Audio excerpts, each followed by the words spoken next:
political streamer and YouTuber Destiny did a debate with, I call him Alex Jones Mini-Me. His name's Owen Schroyer.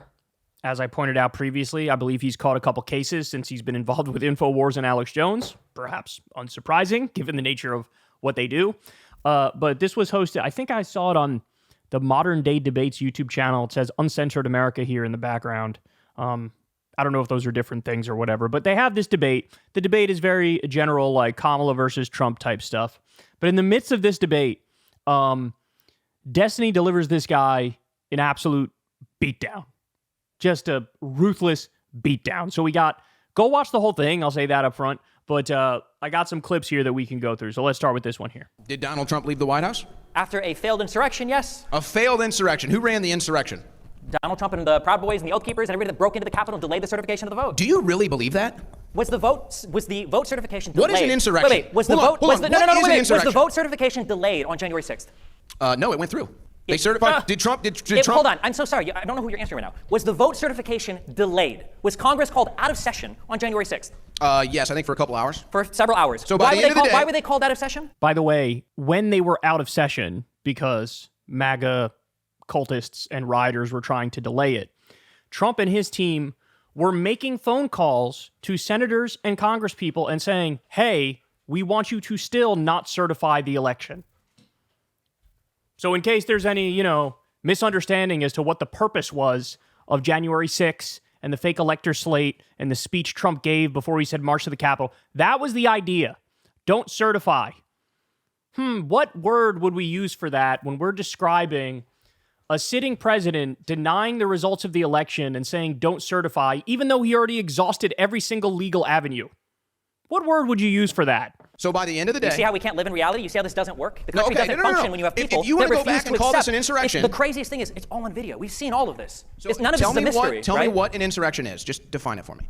I don't have to define it for you. I'm just asking simple questions. On January 6th, there was a certification of the vote. That vote was disrupted by violence. If you want to get into what an insurrection is, you could say that it was a crowd of people that had gathered with a common purpose to use the means of violence or intimidation to disrupt an official federal proceeding, such as the certification of the 2020 vote, the outcome of that election, which is why it would probably qualify as an insurrection. Okay. How many guns were at this insurrection? You don't need a gun for an insurrection. Zero. Wait, the cops didn't have any guns? That is utter bullshit. Is he saying nobody who marched on the Capitol had a weapon? Is that what he's saying?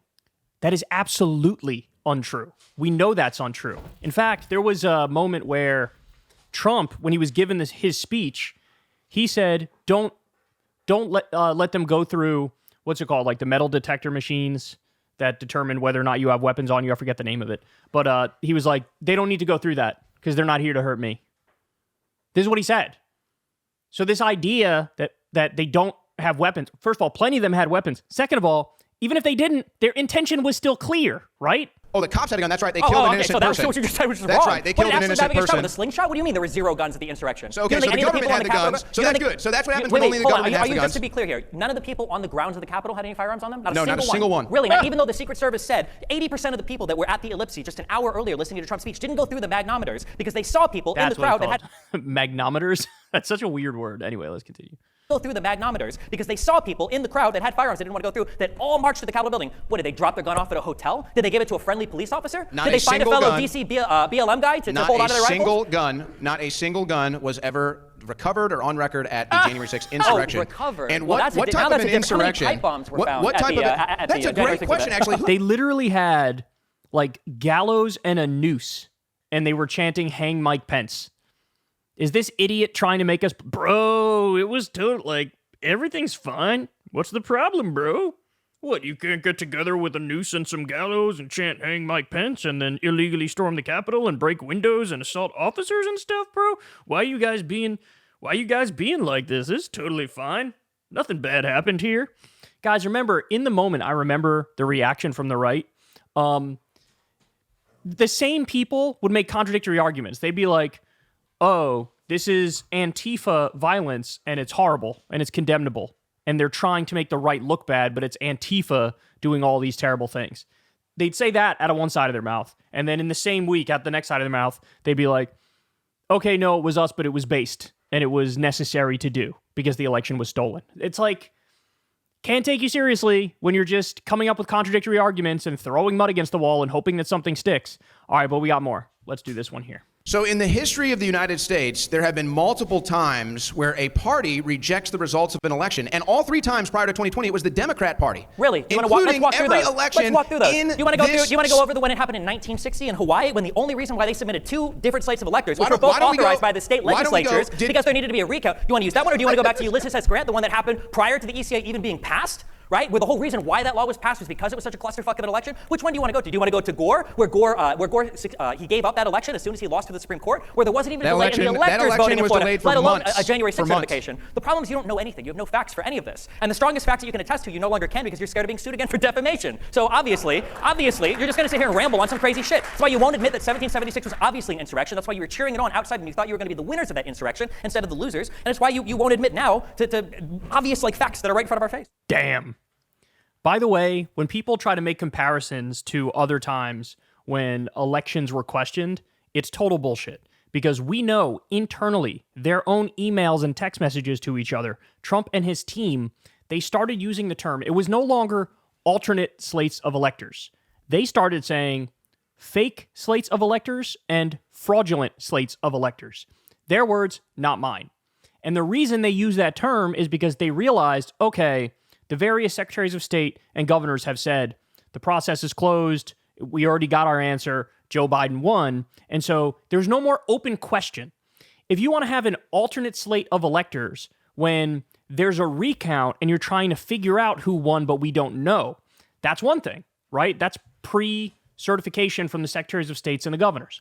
But if the secretaries of states and the governors go through the process and they say it's over, Joe Biden won, then it's no longer an alternate slate of electors.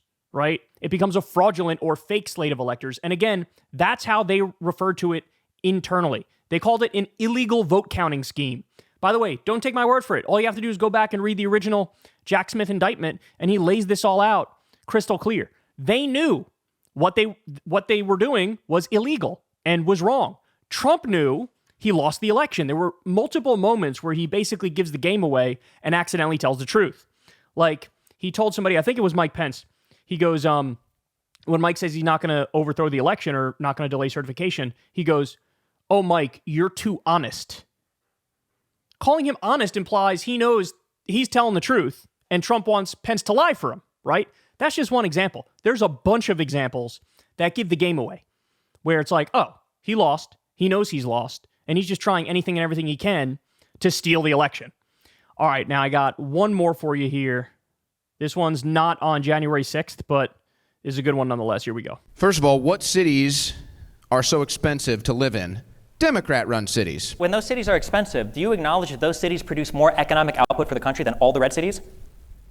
This is what I mean when I say these people don't live in reality. Like, why can't you acknowledge that? Because you'll very quickly say things like, oh, well, there are more homicides in Chicago. Yeah, there's more people that live in Chicago. And Chicago is what makes Illinois all its money. That's where the money comes from, or the blue cities. It's not just blue states that subsidize the existence of red states, which is true. And by the way, all of those governors were so happy for the American Rescue Plan when Biden was there to hand out money to shore up their budgets. But then when you want to talk about expenses and living and all these other things, now you want to talk about how blue cities need to be held responsible, but you don't give them credit for the economic output? It's insane. Look, you can't stop doing politics by fucking bumper sticker, right? Or politics by fortune cookie-ass platitude. Because this guy ran into a buzzsaw. He didn't know what he was getting himself into. That all of his little Weasley right-wing talking points were just instantly debunked by somebody who knows more information on the topic he's spewing about, right? So, he fucked around and found out, man. He fucked around and found out. Look, I'm noticing something very similar to what Destiny is seeing in this instance, which is, well, at least for me, I'll speak for myself here, but like there was a time in the past where you could have a conversation, have a debate, have a discussion with somebody on the right or a Trump supporter, and you were relatively in the realm of factual reality, right? And you could, so you have some axioms and some starting points, and then you can work off of that, right? The problem today is the people who still remain Trump supporters. There is no common shared reality. There is no, all right, here are the facts, then we can discuss our different interpretations or disagreements over the facts. It's just, they won't acknowledge the facts, right? And so then you're stuck in this weird place where They're going to say things that are wildly untrue, just wrong over and over again. And you got to go all the way back to the basics of just trying to nip it in the bud and say, from the first time you open your mouth, you're wrong, and it all needs to be corrected. That's why it's difficult to have a conversation or a discussion or a debate in today's day and age with the Trump supporters. It's not, and again, I've said it a million times, I'll say it a million more. This is not 2015, 2016 Trump that we're talking about here. Yes, 2015, 2016 Trump said a lot of horrible things. Very famously, whatever, the Muslim ban thing. We need total and complete shutdown of Muslims until we can figure out what the hell is going on. The Mexicans, they're criminals, they're rapists. I assume some are good people. He had that stuff, right? But he also paired that with rhetoric that sounded anti-establishment and populist. Now, he never followed through on it. He never really meant it. But at the time in 2015 and 2016, he was saying things that sounded like they'd be broadly appealing to people who feel screwed over by the system, right? That was 2016 Trump. 2020 Trump, it was already gone by 2020, right? He just became a Fox News grandpa. Now, he's a QAnon-adjacent, online, brain-poisoned conspiracy theorist freak, and there's not an ounce of populism or even fake populism left in him, and he's saying nothing remotely interesting or appealing or that can appeal to a broad electorate. It's just not there. It's not there. And so, at this point, the people you're debating who are Trump supporters, they're just like literally in a cult. They're just in a cult. And so you're going to have a lot more butting heads going on, and you're going to have a lot more like exasperated disagreements because they're not on the same planet, right? So what are you going to do? This is how you have to handle it, and he did a great job. Hey, y'all, do me a favor and like and subscribe. It helps out big time in the algorithm. Click the bell as well for notifications when videos drop, and watch that video on screen right now. You know you want to.